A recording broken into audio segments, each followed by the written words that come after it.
Okay, so we're going to do this checkpoint challenge. Let's see, it's a test. It's not a tumor. Solo or in pairs. I'm going to work in a pair with Allie. Hi. Hi. Great. 3.5 hours to complete. That seems like bullshit. We'll see if we can do it in under an hour. We want to read the entire README first to get a sense of what we're doing and then dive into each release. So let's see. All right, we got a React app. Some bunch of stuff here about MVM and like installing it. MVM, of course, is the like bundle equivalent in JavaScript land, or NPM rather. NVM is Node Version Manager, which is like RBNV for JavaScript. So it like allows us to install different versions of Node. We're going to skip over that because my system already has MVM and it's already installed at 9.0. We can just like verify that. Node-v. Yeah, 9.0, there it is. Yeah, cool. Alright, so Rails app. You need multiple terminal windows. Oh, wait a minute. Wanted me to, part of the instructions here were to like do the bundle. npm install, right? npm install. And it's important that, like, where do we run the bundle command in a Rails application? Inside the directory. Inside the fucking directory, that's right. Like in the place that we want to bundle, that's probably a great place to bundle. The ideal answer would be from within, whatever file it is that has the gem file, right? Wherever the gem file is located at, that's where you want to bundle install. Yes. Same with npm. You want to npm install at the place where the package.json is in the root of your directory. And just like with the gem file, the bundler creates gemfile.lock, which doesn't belong to you, right? npm creates packagelock.json, which also doesn't belong to you, right? Cool? Cool. Great. So we'll just do this here, just as, like shits and giggles. One big difference between npm install and bundle install is that npm install is very verbose. Like it'll tell you a bunch of shit. After it's done running its thing, like it didn't tell me a bunch of stuff because I've already done everything, right? But like had it been installing everything from scratch, there'd be a ton of stuff on the screen. Basically, you just want to like try to like start the thing up after that before you like spend a ton of time reading the 50 bajillion lines of stuff it spits out. Whereas bundler is pretty quiet. Bundler is like, hey, it turned green, shit worked out, moving on. Yeah. All right. So since we're all installed, I can npm start here and just verify that this thing is running. So it's doing some stuff, starting development server, and all it even opened me up in like a brand new tab of my own. There we go. React app, create a new to-do item. So that's running. Let's go back and so we did those two things. Rails app. So this section is going to talk all about like setting up the Rails app, just like getting the database done, and how to start the server on a different port if your port is like the default port is already utilized. And here's our actual releases. Release 1. We're going to need to make some migrations to make our seeds file pass. Going to need to make some routes. Going to need to make some controller actions. Okay, cool. Release 2. The front end. UL app component, just waiting for you to build and plop in your very own to-do component. So we're going to have to make a component, think about the data the component will require, what functions it will need, and so forth. Probably a wise choice. Iterate over the state to display all the to-dos using only one component call. So, map over or something. Put some thought into how a component should appear when it's rendered, so like how we're actually going to like construct the architecture of the thing. And it says source to-do.js is already there. We just need to make it happen. Captain. All right, release 2B. Get all the to-dos. So by default, it says default state is great. I'm assuming there's some default state in the application. But we really need to load our persisted to-dos from the server. That seems, yeah, that's, for those of you playing the home game, like, that's how the fuck that shit ought to work in real life. IRL is that we want to, like, get some data from the server, and then that's what we're going to actually display out to our users. So ensure the server's running, write a component did mount function. This is one of the React lifecycle methods. Within that function, make an Axios or a fetch request. These are just different ways of making it into Ajax requests, same shit. Be provided similar to the provided fetch. Oh, so there's like an example. Cool. If everything's running nicely, then we should get back some JSON containing some objects. Update the to-do. When it says like we need to add an input tag to our to-do component. Something that looks a lot like this. And then there's some text here about like gotchas and some more text about, hey, we probably need to do something with this handle change function. And then release 2D is make beautiful and meaningful things, right? Not like Carlton. Like apply some styling or something or another along those lines. And there's some like general life advice down here for me and this dude who like makes me happy. Alright, so that's the whole README. If we go back up, we can start following the instructions from release 1, which is where we're at. I want to know, we got to get the Rails server started first. So you'll notice that I've got 3 windows open. Alright, I've got our 3 terminal windows open. This one is going to be the Node application. So it lives inside the Node application. This one is inside the to-dos API application. This is where my Rails server is going to be. So I'll Rails s-p 8181. And the third window is like where I'm gonna, it's up here at the top level of the Git repository, and this is where I'll like be making my commits and things of that nature.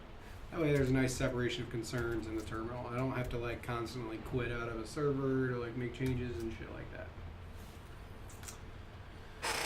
Okay, so first things first, it says migrations. You're provided with a seeds file located in the usual place. You need to write the migration so this can run. So let's get this thing opened up.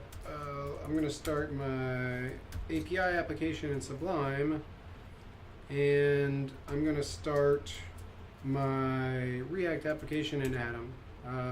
I just prefer writing React in Atom.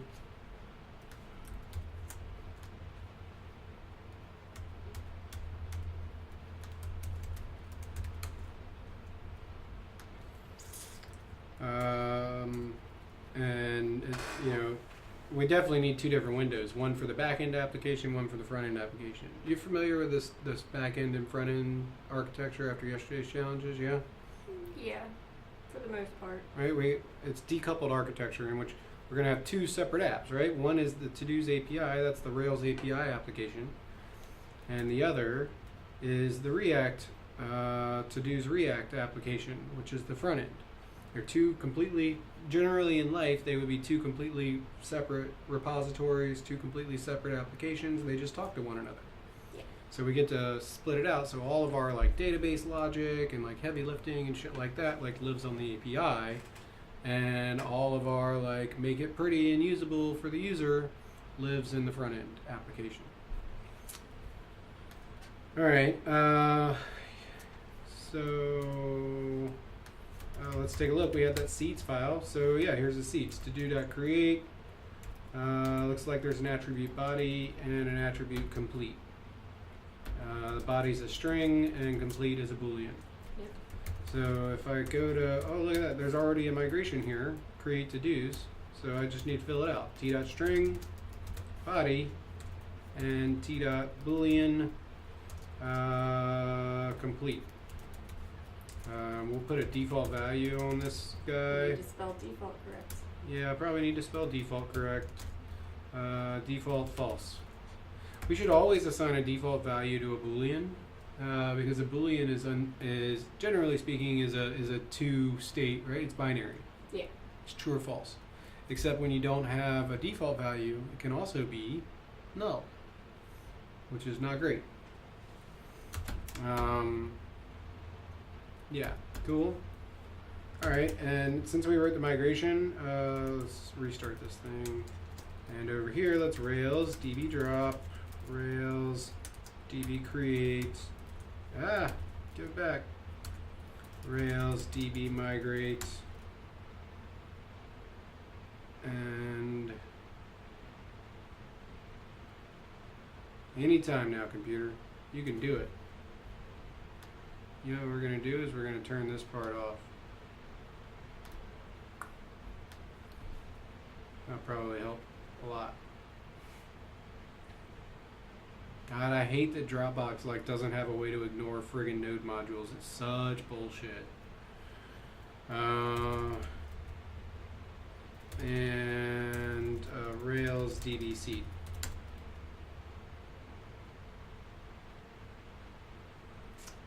While we're at it over here, we should probably get off the master branch. Let's get checkout -b. This would be HTAS try. There we go. And now we can commit as needed. So it's get add dot get commit -m migrate to-dos. Okay. What's next on our little list of things? So that ought to take care of the migrations. We built a migration that had the two things from the seed file. Next it says we're going to need some routes. You'll need routes for the following endpoints. This is index, show, create, and update are the route names of those things, like the RESTful route names. Yes? Right, but what about the models? The models, I mean, they aren't included in the instructions here. Okay. If you want to go check it out, there's already a model. Was there any validations or anything we wanted to include in there? Meh, I don't give a shit. Okay. Alright, cool. So let's go to the routes file. And so we needed the 4 routes: index, show, create, and update. Let's do that then. Resources, to do, comma, only, an array, index, show, update, create. Yeah? Yeah. And we can check that here really quickly with like a Rails routes. Index, create, show, update, update. Looks like we got them. Fucking sweet. We'll also probably want to define a root route. Root to to-dos index. Cool. So it's root, and then the 2 is the key here, and the value of that is the name of the controller, hashtag, the name of the method. This hashtag always represents like a method naming shorthand in Ruby. Cool. And let's go try that on. We'll start the server. I really need that alias. Riles, such a helpful thing, man. Riles, GTA, Shitgun, they really help a lot. All right, Russell's Teapot running on 8181. So let's head over here and let's localhost 8181. Yeah, just root. Hey, there we go. Got some to-do items that it returned to us. Yes. For the index action. So let's maybe go take a look at the to-do controller. And back at our README. Oh, the very next thing after routes is the controller actions. Open the to-dos controller. You'll find that index action has already been done for you. Well, that was convenient because that's why it worked out. Yeah. Right. The other actions need their guts filled in. Right? They need some guts. Insert Democratic representative joke here. Standard CRUD stuff, really, no big deal. So let's analyze this. All right, so what have we got? We've got a to-dos controller with index action. At to-dos is to-do.all. Render JSON at to-dos. Yep. Which produced... Seems pretty indexy. Seems pretty indexy. So then show at to do equals to do dot find params ID, right? And then render JSON at to do. Let's test this right away. Slash to dos slash 1. Come on, computer. You can do it. I believe in you. Oh no! No route matches a get to do slash 1.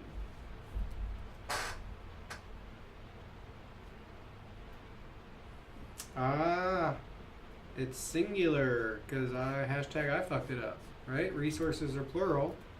So let's head back over to the routes file. This needs to be resources to do's. Yes. Alright, let's try it again. Hey, there we go. Now we're cooking with Crisco. The other one worked out for us because it was the root route. We didn't actually put in a URL. The root route just always goes to to-do's index no matter what, right? So now the show is working. Back to the controller. Create. At to do equals to do dot new. And then what goes in here? Do you know? The strong params, which you would need to set a private method for. Boom shagalaga, the strong params, which we'll call to do params. Oh, hey, look, there's a private method down here called to do params in a comments. It's probably going to need to write some code here too. I wonder who wrote this challenge. Yeah, so strong params, we could look it up, but I've done it enough times that I just remember. So it's what? It's params dot require to do dot permit body and complete. And those are the only things that you want to allow to be. These are the only two things that we'll ever be able to get through. Well, that's not true. The exception to that is IDs. Things which are included as like wildcards within the URL itself like can come in. Yeah. But anything beyond that like has to be sanitized by this method or get fucked. Right? So we make a new to-do with the to-do params, and then if at to-do dot save else end. So if it saves, let's render JSON of at to do, right? Because like when we're rendering out this JSON of this individual to do, it's essentially the to do show, right? After you create a new user, you'd usually go back to the user show. Yeah. Cool. Otherwise, if it doesn't save, let's render JSON at to do dot errors status unprocessable entity. Did I spell that right? Let's ask Google. God, Google's so fucking helpful. List of real status code symbols like unprocessable entity. Hey, there it is. Let's just copy it from there. And I'll paste it into here. I don't think I spelled it right. But it's definitely spelled right now. Now I know, right? And knowing's half the battle. G.I. Joe. Yeah, you're welcome. I'll be here all week. Tip your server. That's the to-do method, or the create method for the to-do, rather. That's done. And then, okay, update. So, update, we're going to need to do the same shit. Update, and then at to-do dot update to-do params again, and then this shit again. So I'm just going to like paste in because it's literally the same shit, right? Yeah. If the to-do saves, then render out that to-do after it's updated. Else, render the errors and a status code of unprocessable entity. One thing that I don't like about this is I'm finding this twice. That seems kind of not great. I could probably cut this and make a new, like the Rails way of doing this would have a private set method where you're like def set to do, and you do this thing in here, and we'll lose it from here, and then up top we'll use a before action set to do, comma, only show update. You've seen this before, you know how this works? I mean, I haven't played around with it, so I don't truly understand it, but before anything else happens inside that method, you want it to do the thing. Before only action. For show and update. Right. Yeah, each of these methods is considered a controller action. So before Yeah. the show and update action, we want to run this method. And in running that method, we've now brought an instance variable into scope around that to do. Yeah. Cool. And nothing to it. You'll also see before actions, like another place that Boots use these very early on is to like run a before action authenticate user or some shit. You know, Yeah. if you wanted to do something along those lines, like you can't get into this controller unless you're logged in. Yeah. All right. That's the CRUD for the Rails side of things. And I know I just like whipped right through it, but come on, fuckers, you should be whipping right through it too, right? Okay.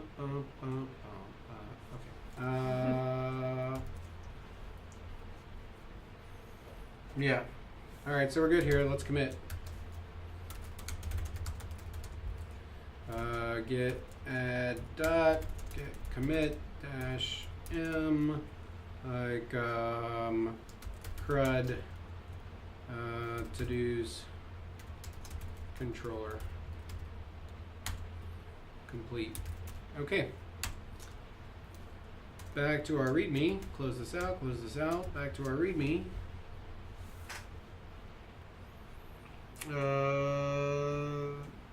The other actions need their guts filled in, standard CRUD stuff, so we did that. So now it's time to move. We're done with the Rails stuff here, apparently.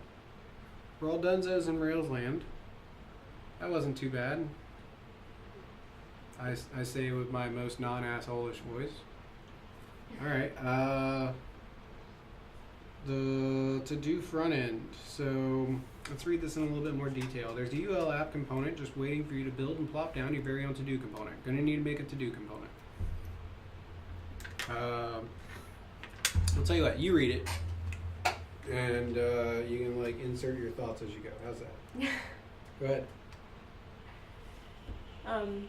Think about what data the component will require, what functions it will need, and so forth. You'll need to iterate over the state to display all to-dos using only one component call, something like this.state.todos.map. Put some thought into how the component should appear when it is rendered, what data needs to be displayed, and in what way.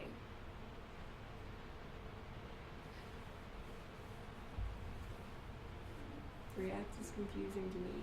I don't have very sound thoughts around it. Okay. Well, we'll try to get you some sound thoughts then. Yeah. Yeah, just call the people over at Bose. They're pretty good at that shit. Ha ha. God damn it.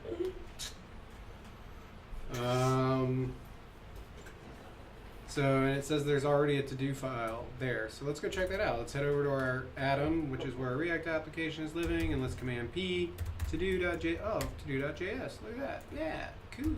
It's there. All right. Before we start building, I just want to take a second and like analyze what's already here. That seems like probably a pretty good thing to do in the universe, right? Yeah, see Like, what you're working with. take a look at the code, not just dive right in. So we're importing React and components. We're importing to-do form. Not sure what that is. To-do form. Oh, it's this other component. Okay, cool. We're importing a logo, and we're importing app.css so we can have some styles. Making an ES6 class app, which extends component brought in from here.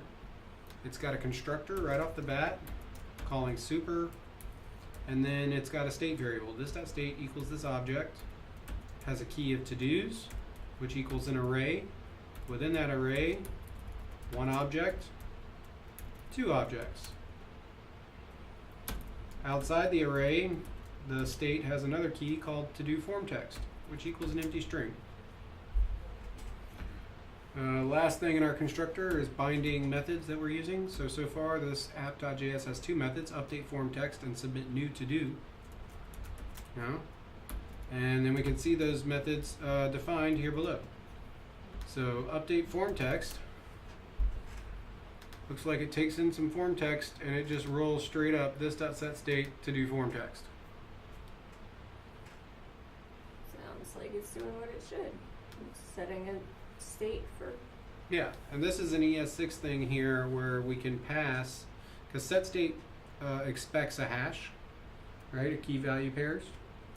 But in ES6, if our key matches, if the key name and the variable representing the value have the same exactly the same. Right, you can eliminate some typing. We can eliminate some typing by wrapping it in these curly brackets and we just pass the one thing, right? And it's exactly the same as if we did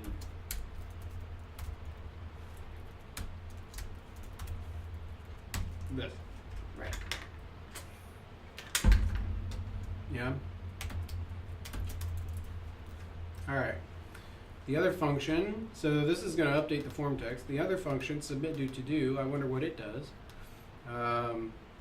It's declaring a variable app target right up top, right? Like we're setting some context the same way we would in an AJAX call. Yes. It's got this variable payload, which uses these template literals. Have you seen these template literals before? Yes, it's the backticks.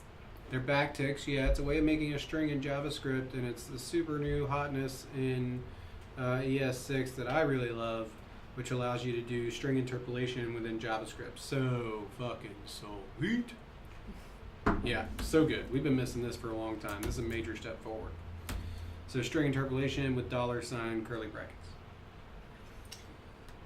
So it looks like then we're doing window.fetch. You don't actually have to have the window thing here. You can just use fetch straight up. I use the window thing because otherwise my JS standard linter like rolls up on me like, hey, listen, fetch is not defined. You fucked up. But fetch is totally defined. It just doesn't know that. So if I do window.fetch, the error goes away because window is definitely defined. Yeah. And that's just an error with the linter. It's not actually an error with my code if this weren't here. Alright, so window.fetch, and the way fetch works is it takes an initial argument, which is the URL it's going to. In this case, there's a string, localhost 8181/todos, and then we're adding on to that string payload, which is this variable from up here. Which, what is this? It looks like you are searching for the body of the to-do and setting it equal to the input on the form. Close. We're not searching for it. The $sign within the URL indicates query parameters. The question mark, yes. Yeah, Okay. yeah, the question mark. My bad. You know, the symbol here thing that I highlighted. Yeah. That one. So we're sending query params along for the ride as part of our request. The key is to do square brackets body, and the value is this shit down here. Okay. Okay. Then we got a comma, so we're on to the second argument. The second argument of fetch is this object. Right? It's an options hash. We see this all the time in programming, right? Like where we can pass a hash of options as an argument or a second argument to a function. Same thing here. We could fill this thing up with all kinds of options. You can go over and look at the fetch documentation if you don't know all the options that go in there. But for our purposes today, the one that we really need is we need to tell it what method. Because if we don't pass a method, it's going to presume, it's going to default to get. So we say, hey, we're trying to create a new method, or we're trying to hit the create route, so that needs to be a post. Then the way fetch works is it uses promises, a chaining of promises actually. So the .then is always the did giveaway that you're dealing with a promise. So this method returns a promise, and then we chain onto that method this .then. You may have like seen me write it this way in phase 2, where we do like request equals, and then down here it'd be like request .then and request .then, right? Same shit. Either way. So the first dot then, I'm going to put it back because I like it better this way. The first dot then, we're using this fat arrow function. So, then takes a single argument, and its argument is this anonymous function, fat arrow function from ES6. So the way this works is we've got an input here called res, short for response, and then the fat arrow, and then the thing that we want this anonymous function to return, which is res.json invoked. This is going to convert our response over to JSON. Right.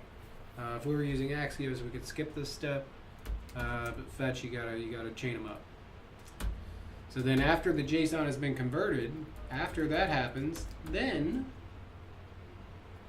do some other stuff. Another fat arrow function. This time the input, we're going to call it data, fat arrow, and this time we have curly brackets. With curly brackets, you can multi-line your thing that's going on in here. Another big difference between curly brackets and non-curly brackets is that without the curly brackets, this is what's returned. Like whatever's there is implicitly returned. It's the only time there's implicit return in JavaScript. With the curly brackets, the return is not implicit, and like you would have to actually return something if you wanted it to return anything. But we don't really give a fuck what this function returns because we're going to it's a non-pure functional function in that it modifies something somewhere else. So we don't give a shit about the return value, we just give a shit that it modifies the thing. So let's go through it. We make a variable to do form text, which we set to an empty string, and we make a copy of our current to-dos. Then we push the data, which we saw from our controller, right? Like when we create, it should hand us back a new to-do. Right. Okay? So we push that new to-do onto this to-dos array, and then we set state with the new to-dos, right? We don't modify the state directly. We made a copy of the state, we modified the copy, we pushed the new copy out. Cool? Yes, I've heard you say that you don't want to alter state on this. Alter the state, you want to make the copy. Right, like we would not want to come in here and do, like app target dot state dot to-dos, whoa, dot state dot to-dos dot push data. That's bad news bears. Like you always want to change state through set state. And the reason for that is because set state is, it's a React method and it triggers a lot of changes as part of its runtime in React. Like it's part of the React lifecycle. So when you do it this way, you're guaranteed that React's going to do the things that you expect it to do. When you do it this way, you get no such guarantee. Maybe React realizes that the state has changed and it needs to re-render. Maybe it doesn't. Who knows? Fuck you. Because maybe it does, maybe it doesn't, are shitty bugs to solve. Yeah, you don't want that in your life. You don't want that in your life. Versus this way, you're like, okay, things are gonna happen now, right? Just like prom night. So let's lose this, and there we go. All my little linterers are gone. And then the last thing in app is a return, or the render function. Every component has to have a render function. It's got to return something, and it's got to return a single element, which it does. And then within that single element, we've got our header. Div, okay, the new to-do form, which renders that to-do component, the to-do form component, rather. And then what are these three things here?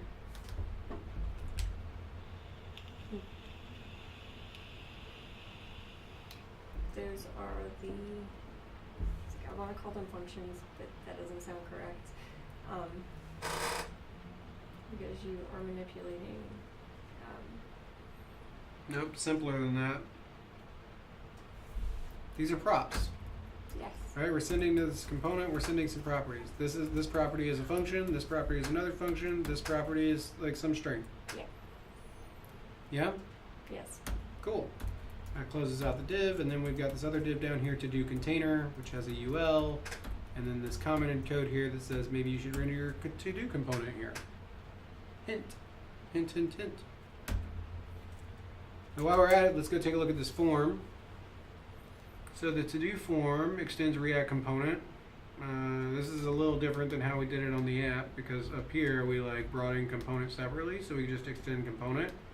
This one we didn't bring it in separately, so we have to like call out the sub part. 6 one way up, does the other, whatever floats your boat. But similar to the app, we've got a constructor where we call super, and we bind some methods, some functions. Handle submit and handle change. Let's go down and take a look at the actual component first. Div with a class name of to do form. H3, create a new to do item. Form, okay, on submit, this form triggers the handle submit function. And then an input, a type of text, on change, whenever the input is changed, it's going to trigger this dot handle change.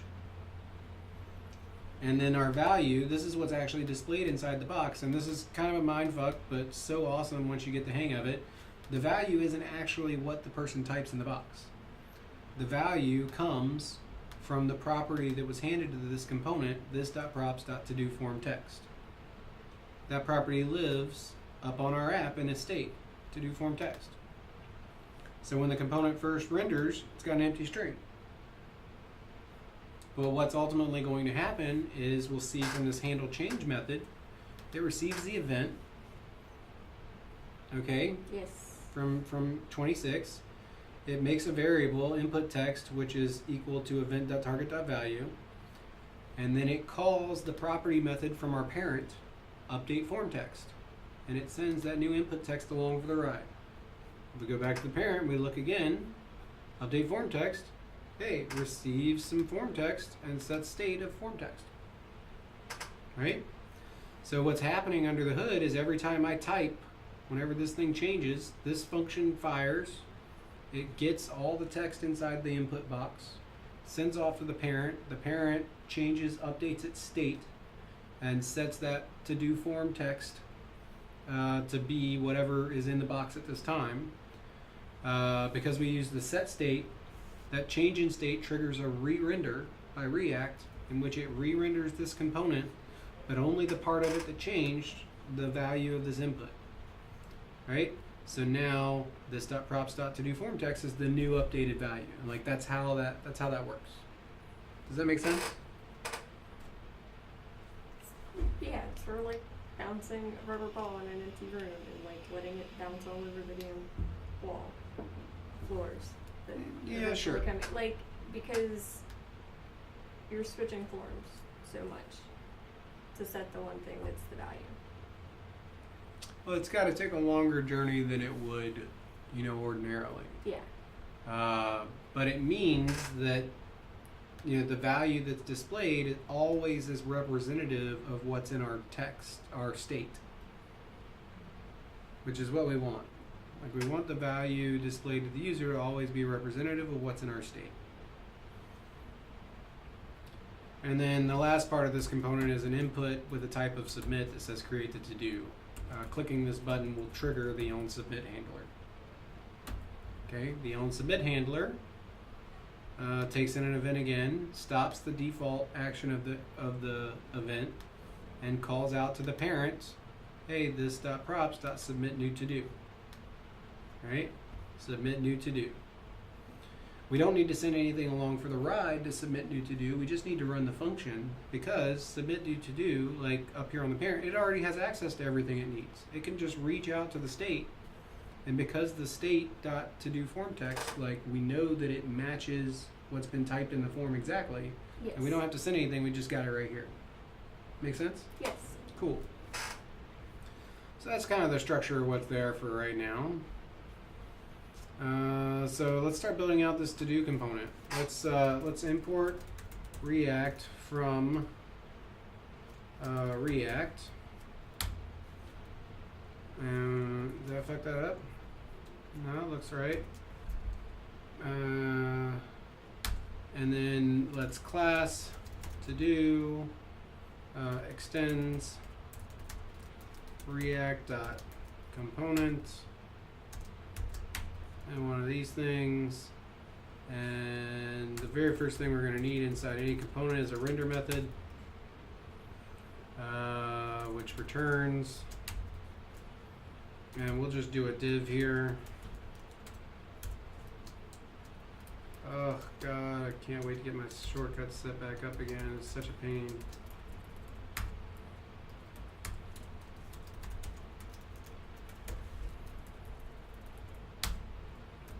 Okay, what's the problem here? Block must not be padded by blank lines. Oh, it won't. Okay. Constructor. Super. Well, yeah, it's a useless constructor right now, but it won't be for long. Alright, so if we come back out and we look, oh, we're still not displaying the to-dos. Why not? Because we forgot to render in here. From here, right. We're not actually calling the to-do component, Yes. right? So we've got some initial state. This to-dos is an array, right? Yes. And basically we're going to send each one of these objects off to our to-do component, or parts of these objects, something, who knows, so that we can see them. Yeah? So we'll need to iterate over that collection. So inside the brackets here, we'll say this dot state dot to-dos dot map.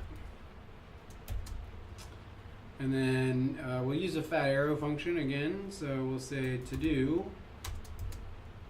fat arrow and return to do component.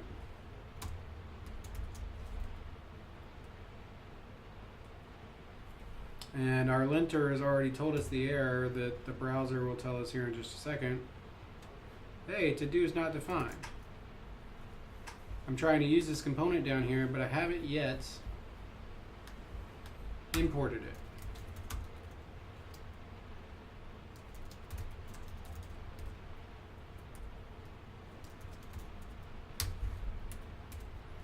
Try it again.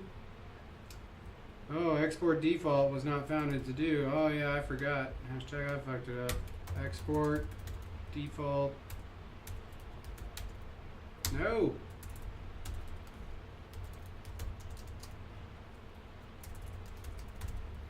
I think it's like that. Let's go take a look at our other one. Export default to do form. Yeah. That's it. Cool. Once again, hey, it rendered out 2 components. But like, I just don't want to see the text on the screen. I want to display some stuff. Right. So we'll need to send some stuff down along for the ride as props for this component.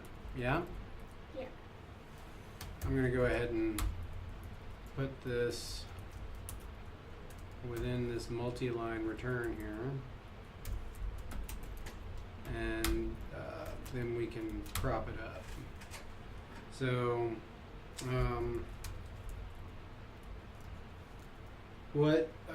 this is the part where we need to be like thinking about what data our component needs. So what data does our component need? Well, we would need the form text when the to-do string. Nope. Try again.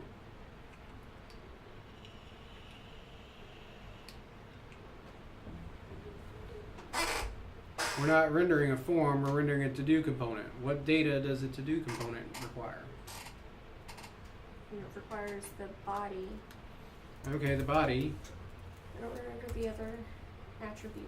The other attribute was complete. Yeah. So the body is going to be to-do.body. Right? The to-do being the thing we're iterating over in Yes. the map. Ooh, I'm going to do this so I can take multiple. I'm also going to want the index out of map. So if I only have one input, the parens are optional, but if I need more than one input, the parens are no longer optional. This will be to do dot complete.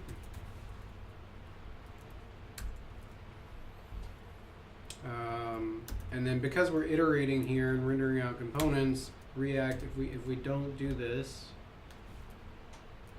let's inspect this thing and let's put this like over, let's put this over here and this over there. There we go. And let's get our React DevTools open. If we look at we get this big red warning. Each child in an array should have a unique key property. So anytime you're iterating and displaying children that are components, React's going to want those components to have a property called key.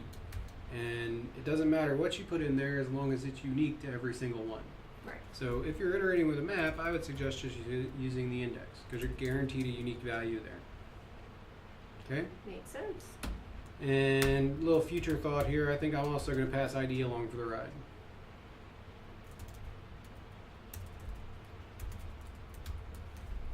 Okay.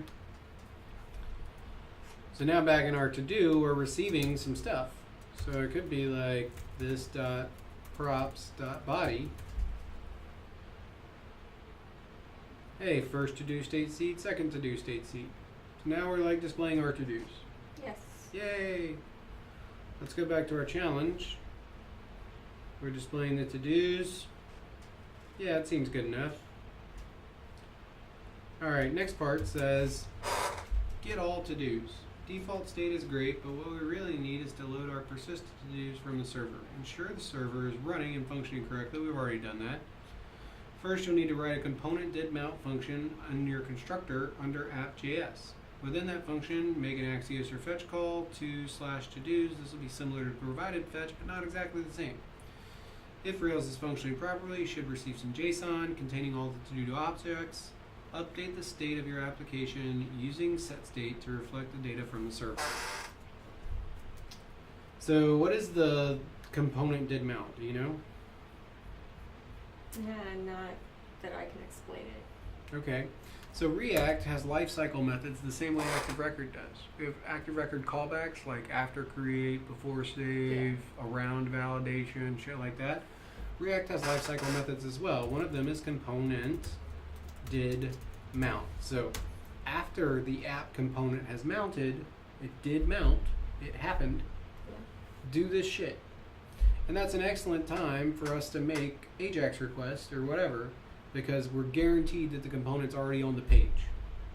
So it's already there, it's rendered, now go get it some data, come back, and we'll modify the state, and then it'll re-render. Okay? So component did mount. I'm going to set a const like app target again equal to this, and then make my fetch request. So fetch or window.fetch, so it doesn't yell at me. And then where am I going? http://localhost:8181/todos. I think that's all I need there actually. Right? And then I can just like start making my promises. Res, fat arrow, res.json, invoked, .then, data, fat arrow, multi-line, and let's console.log data, and let's put in a debugger so we can like stop and screw around and see that it actually worked.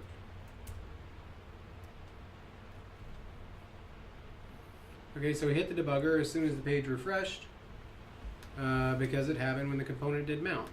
And we console logged out the stuff, and we're in our data, we can look. It's an array with 5 things inside of it. Cool. So this array represents the index payload from our server. Right. So That's it's all what the was objects. in the seeds file, yeah. Exactly. So, you know, we basically just want to take this data, And we want to replace this default state that we had up here with the new state that represents the live data from our server. So the app target dot set state, and then we could do to-dos colon data.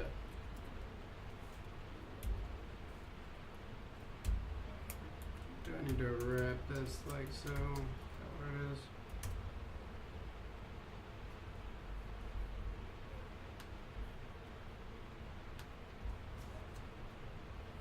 Hey, there they are. Pass face the assessment, buy Hunter a fancy steak dinner. That seems important. Alright, so we're getting so this is done. Right? For those of you playing the home game, this probably took a lot longer. Sorry. Feel free to ask questions. We'll lose our console log. We're dunsies. We could even like make this a little cleaner if we rename this to to-dos. And then we don't have to like pass the double thing here. We can just like to-dos it up. Still works. Let's check it. Still works. Fucking sweet. Yeah. Alright. So that's it for that release. Moving on to the next release is updated to do. It says we can change it to do with a checkbox indicating completeness. Start by including an input tag within your to-do.js component. Something similar to this, but adjusted to meet the shape of your architecture probably. Right? Like everybody's gonna have built the app a little different probably up to this point, so we'll need some sort of input with a checkbox. Yeah. So the type is going to be checkbox, and then a checkbox type has this attribute checked. So whereas like with a typed text, you'd have a value, and that would be what's inside the box. You can't do value for a checkbox. You have to do the checked thing. Right. That's a little gotcha type thing there. And because it's complete, which was a Boolean. Checked Right. will evaluate to true or false. Yes. Right. Then on change is going to be some function, right, which it talks about down here. Another item we see here is the handle change function. You'll need to build this out on the component to handle changes to the checkbox. This function should ultimately trigger a put request to the server from the parent component, which carries the updated information about your to-do item. After the server is properly updated, ensure to update the state of your application to include the updated to-do. Alright, so the flow is we go from like a check the box, it triggers a method on the to-do component. That method on the to-do component calls a method which was passed down from the parent to trigger a state change on the parent. Right? But that state change only happens after a put request, a successful put request to the server. So you send a bunch of data off to the server, and the server responds, hey, that's great, everything worked out. And then the parent method will like update the state, right? Single source of truth, and we never update the thing until we know shit has worked out, because we don't want to lie to the user. Right, until it's come full circle. There you go. So let's make this happen. Well, I think my first step here is I know I'm going to need to modify this state. I know I'm going to need to modify. No, actually, let's end the to do. Let's start with the input thing. All right, so we make a little input tag here, and within this, no trailing white space. Within this, we're going to do type equals checkbox checked equals this dot props dot complete. So now we're using that other property that came down the line, and we can just look already and see that this worked out. Hey, there's an input and it's got a little checkbox next to it. Yep. Cool. And then when that changes, so on change, this dot handle change. This is probably a pretty good name. Yeah. Now we don't currently have a handle change method. We'll need to make one of those. But before I start writing it, the very first thing I'm going to do is bind it. This dot handle change equals this dot handle change dot bind. this. Now I'll actually start writing the method down below. Handle change. This function. It takes in an event. And we're going to event.prevent defaults. And then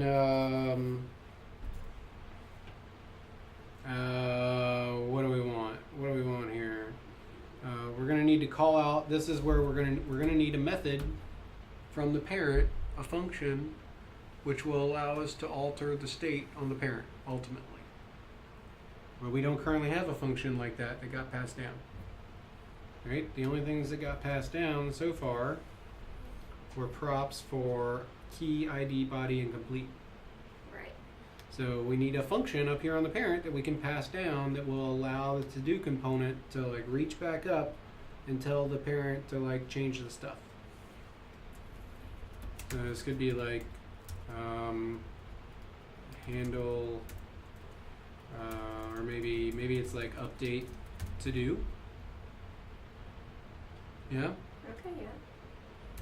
Equals this dot update to do. Let's go back over here and finish. Well, let's build out at least the bare minimums of this first. Over here, this dot update to do equals this dot update to do dot bind this.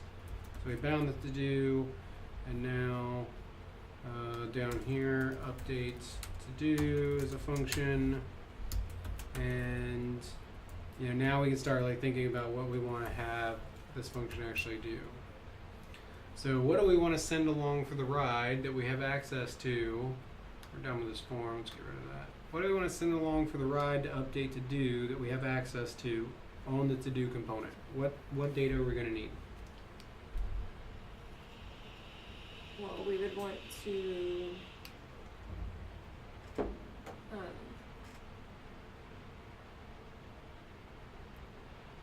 we'd want to change the property of the to do itself, like the complete. We're going to change the complete value up to do. Yeah. But what's the server going to need to know in order to do that? It's going to need to know which object it was. Right. So what identifying piece of information could we use?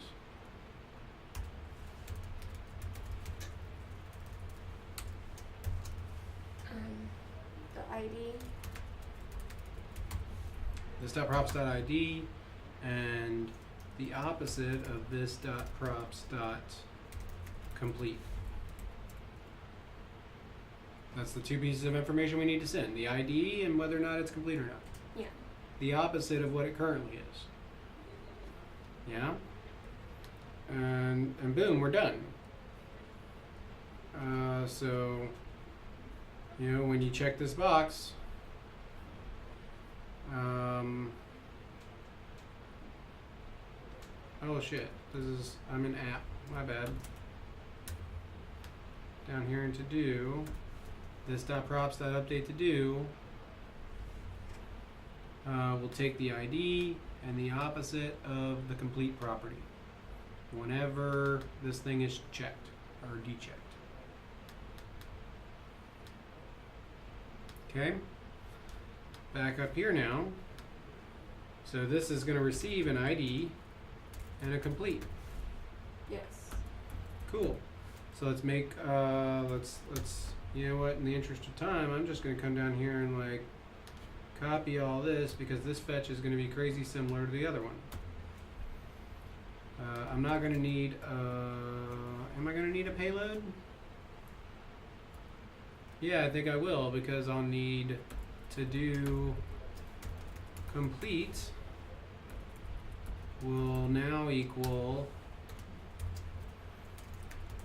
complete. Yeah? And then this one down here will also need to be a template literal, so I can string interpolate the ID. Slash string interpolate ID. So it's going to be a fetch to this address slash to-dos slash ID plus the payload, which is the to-do complete at this variable complete. The method isn't post, however, it's put. Then we got some response, then we got some data. We don't need to do this anymore.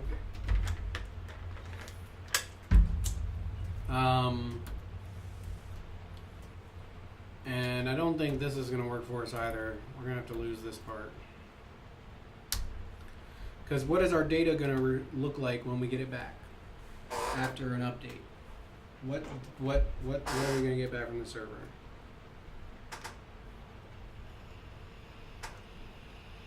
Well, the data's either going to render. It's either going to be some errors or it's going to be a to-do object, Yeah. right? So in the React application, data here hopefully is going to represent a to-do object. Right. Okay, we need to update our state. You know, if we come over here and we look, right, currently the state is this array. We need to update the state with one of these items, whichever one it is, to be the updated value, not the old value. I'm just going to do this MVP style, not all fancy schmancy. I'm going to say app target. Let's do let to-dos equals app target dot state dot to-dos, and then to-dos dot map a function which takes a to-do, and then within here I'm going to write an if statement. I'm going to say if the to-do dot ID triple equals the data dot ID,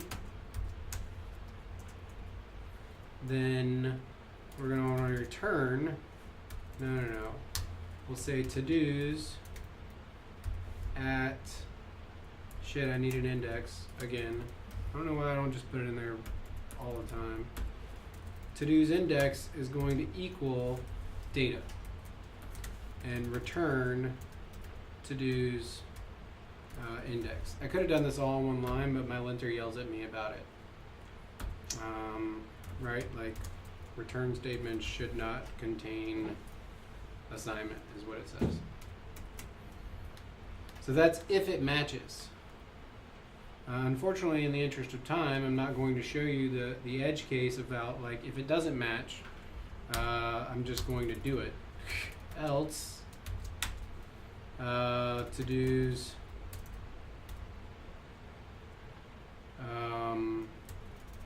I'll just return to-dos index. And that ought to do it. Let's take it out for a spin. Oh no, it's definitely not doing it. Is anything happening on the server? Completed true, complete true. Begin commit, return 200. I know. We map over to-dos here. And we're like changing this variable that we made. But we're not returning anything? Nope, it's not a return problem. It's we need to app target dot set state. Yeah. To-dos.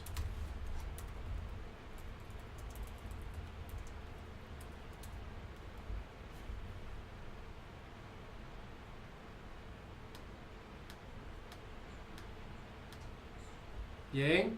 Yeah. And we know that because it's working here that it must be modifying the state. And we know because it's modifying the state that it must be updating the server correctly. Like there's some assumptions that we can make based on like the functionality that we're seeing. We could also go and like check the server console. The very last thing would be like maybe some just real quick styles. let's go, let's make a new file here called todo.css, and let's include that up here at the top.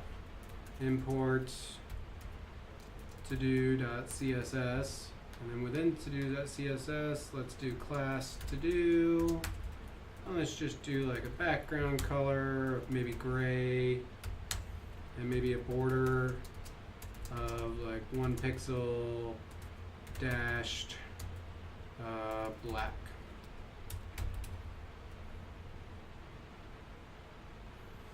Module, You have a period in your thank you.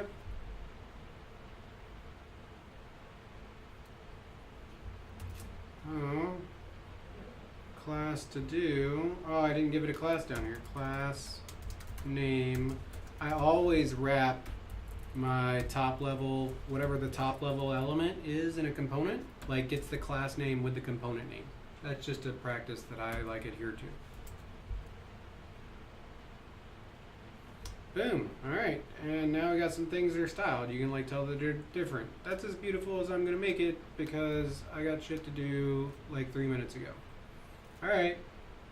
Any like closing questions? no. All right, cool.